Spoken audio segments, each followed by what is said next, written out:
So it is November 18th, 2015 in San Francisco, California. There is this gorgeous breeze coming through these huge windows and I am filled with rage. Because my best friend is looking up at me and she yells at me, "Match your feet!" And I am so resentful because climbing was her idea. And I hate heights. And even though there are 15 different measures in place to keep me safe, I am unreasonably frustrated that this is the price of entry to hang out with my best friend. I remember the day exactly because it was my birthday. That's what a best friend does, is does what your other best friend wants to do. So we flash forward to February 2016, just 3 months later, and I take my very first steps off the plane into Boston toward nobody. I've moved here, I don't have any friends here, I don't have any family here. You see, I've moved here because I recently took over a company. I've been a part of the company for 15 years, and my job was we were building a new place out in Boston. So my job, I was tasked to take the same community that I had been a part of in the Bay Area and build it for other people. I went from seeing Laura, my best friend, and all my other friends 4 times a week for 15 years to nothing. In the first 6 weeks, it definitely started to take a toll on me. Coming from the Bay, I had been used to doing a lot of things by myself anyway, putting together IKEA furniture and going to the grocery store, lots of things.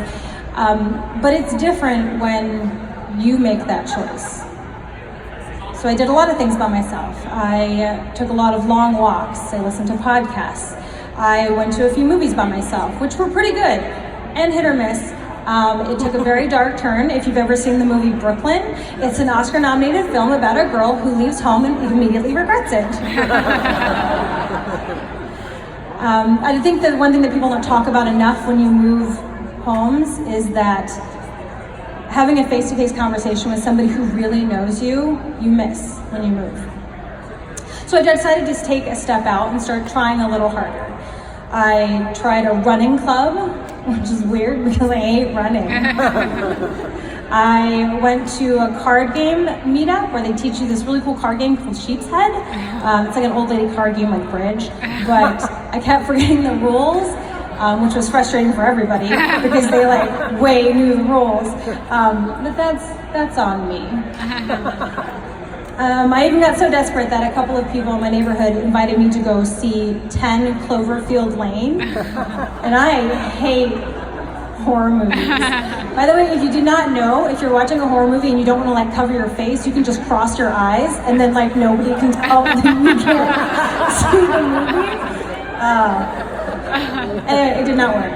I think the Caffe Nero workers and JP got this ample amount of fear and pity for me because every day around 2 p.m. because I work from home, around 2 p.m. I would come in starved for interaction and I would be chatting them up and then just trying to do their stupid job.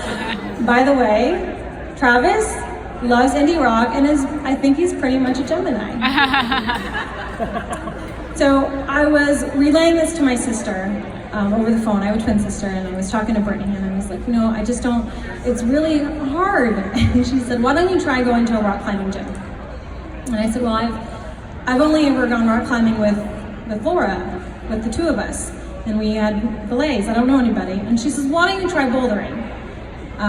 That's her community, so she's like, maybe you'll find some people there.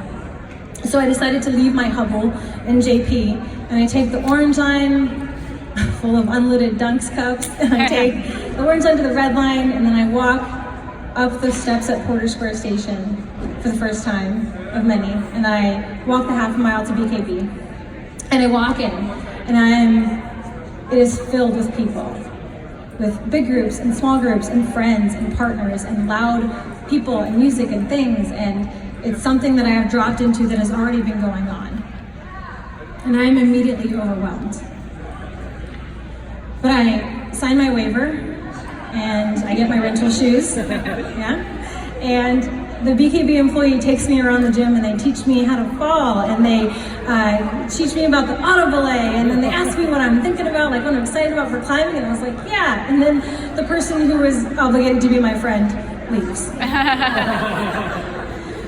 So I grab my rental shoes and I sit down right at that bench over there, and I start to get this really tight feeling in my throat, and I'm clutching these shoes, and I know that I'm about to burst into tears because it all seems so insurmountable, all of it. Bouldering, living away from people that knew me really well, and the most mind-boggling question was, how are you supposed to build a community for other people when you can't even build it for yourself right now?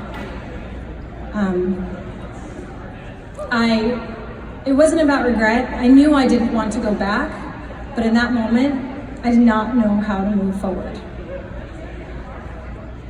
So I picked my head up, I'm still holding the shoes, and I picked my head up and I noticed that among all the different groups of people, there is one person, and he is climbing by himself.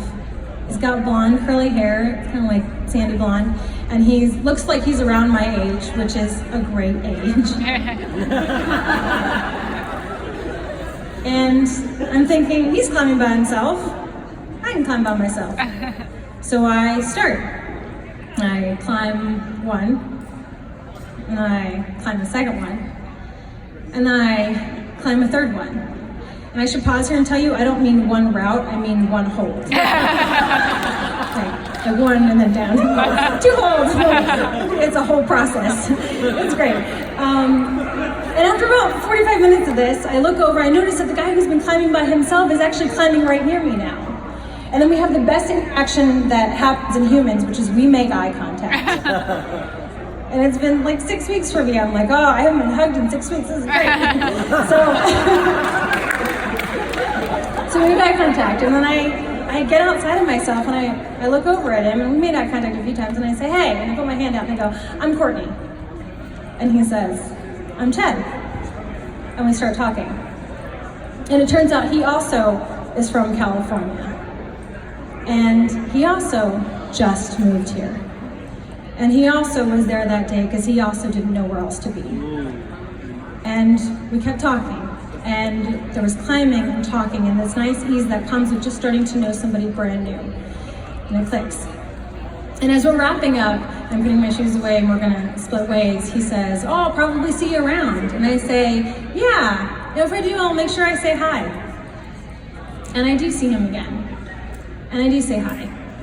And then I meet a bunch more other people and I say hi to them too. And that was 3 years ago. And I've been back at least every Sunday since then, if not more days in between. And my climbing has not gotten any better. I still do that thing where I'll like almost reach the top of a route and then go, I'm gonna cheese grater down the side as well, no. I'll climb down delicately, or sometimes I'll just climb like a lot of EBs because I'm like, I need to win. Yeah. But every time I step into here, I am a little less afraid about building a home in Boston, and I know how to move forward.